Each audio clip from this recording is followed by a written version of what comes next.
From the air and on the ground, there is no questioning the breadth of damage caused by Superstorm Sandy. And while there is no way anyone could have stopped the storm from coming, some say it's possible to have prevented the massive flooding caused by the storm surge. Cities and counties that are responsible for land use planning along the coast are really being directed by the state and by the courts to take sea level rise and the potential for future flooding into account. He's talking about seawalls, massive barriers that would be placed at the mouth of New York Harbor that could hold back floodwaters. Such walls are already in place, like this one in the Netherlands, and more are being considered around the world as sea levels are predicted to rise and once rare storms become more commonplace.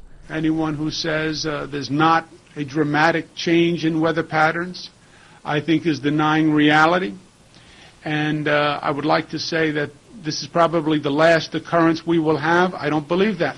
Still, it's not clear what such a wall would cost, and others are quick to note it would not have saved some of the areas hardest hit by Sandy. I don't know that I think there's any practical ways to build barriers in the oceans. That's not, when you have an enormous harbor like we do in Long Island Sound, even if you spent a fortune, it's not clear to me that you would get much value for it.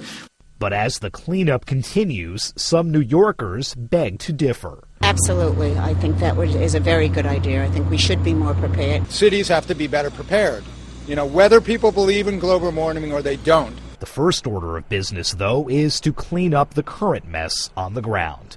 Sagar Meghani, Associated Press.